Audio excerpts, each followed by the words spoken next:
America Israel અને Iran વચ્ચે જે યુદ્ધ ચાલી રહ્યું છે અને તેના કારણે દેશભરમાં ગેસ, ખાસ કરીને કોમર્શિયલ ગેસ જે છે તેની શોર્ટેજ જોવાઈ રહી છે અને ગુજરાતમાં, અમદાવાદમાં પણ આ જ પ્રકારની સ્થિતિ છે।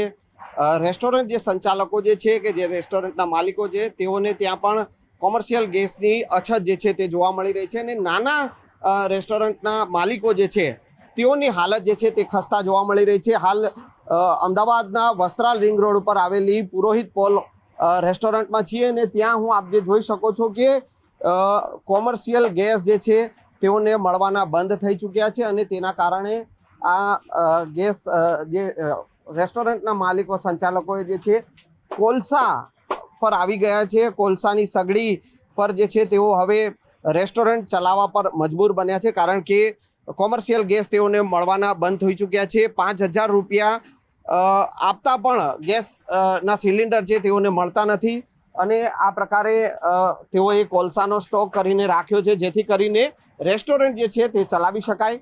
આપ જે જોઈ શકો છો કે આ પ્રકારે જે સગડી જે છે એ સગડી પર રોટલી અને જે સબ્જી જે છે તે બનાવવી પડી રહી છે કારણ કે કોમર્શિયલ સિલિન્ડર જે છે તે મળવાના બંધ થઈ ચૂક્યા છે અને જે પુરોહિત પોલ જે રેસ્ટોરન્ટ છે તેમના માલિક જે છે મદનભાઈ, તેઓ પાસેથી પણ વાત કરીશું।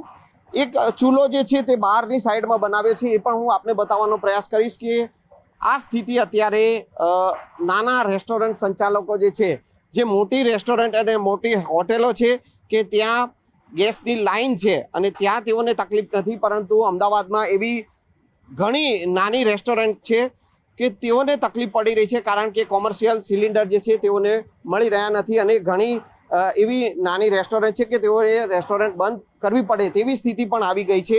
અત્યારે મદનભાઈ છે તેઓએ કોલસાનો સ્ટોક કરી અને સગડી ઉપર આ પ્રકારે રોટી સબ્જી બનાવવાનો તેઓ આવી ગયા છે। મદનભાઈ આપણી સાથે। મદનભાઈ, આ જે યુદ્ધ છે અને તેના કારણે ગેસની અછત છે, કોમર્શિયલ બાટલા મળી રહ્યા નથી, કઈ રીતની તકલીફ પડી રહી? બહુ તકલીફ છે। કોલસા ઉપર અમે બનાવીએ છીએ, 5,000 રૂપિયા આપીએ તો પણ બાટલા મળતા નથી। હોટલ જ્યાં ફોન કરીએ તો ઓલો કે હોટલ બંધ કરી દો, બાટલા નથી હમણાં।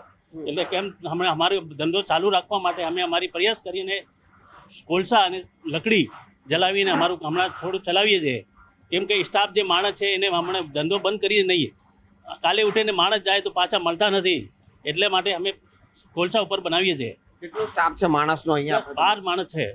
12 માણસ અહીંયા રાખીએ છીએ અમે, પણ 12 માણસની રોટલી ખાવા માટે એને પણ જોઈએ ને, એને પગાર પણ આપવો પડે, એને જમવાનું પણ આપવું પડે, બધું કરવું પડે। એટલે હમણાં આ બધું ચાલુ કરવા માટે આ બધું પ્રયાસ કરીએ છીએ અને હમણાં ચલાવીએ છીએ। પેલા આખી આપણી રેસ્ટોરન્ટ છે એ કોમર્શિયલ સિલિન્ડર ઉપર ચાલતી હતી, અમારે રેગ્યુલર બરાબર બાટલા મળતા હતા। હમણાં આ યુદ્ધને કારણે બાટલા મળતા નથી। શું કહે છે એજન્સીઓ વાળાને? તમે તપાસ કરો? એજન્સી ફોન કરીએ તો પહેલા તો ફોન ઉપાડે જ નહીં ટાઈમ પર, અત્યારે ફોન પણ ઉપાડે તો સીધું આવી જ કે હમણાં બાટલા નથી ને બાટલા નથી, હોટલ તમારી બંધ કરી લો। અને કાળા બજારમાં લેવા જઈએ, કાળા બજારમાં લેવા જઈએ તો ઓછામાં ઓછા 5,000 રૂપિયા માંગે। 5,000 પણ આપવાના અમે તૈયાર છે, પણ બાટલા નથી। તે અમદાવાદમાં 1500 જેટલી નાની રેસ્ટોરન્ટ જે છે કે તેઓને આ તકલીફ પડી રહી છે।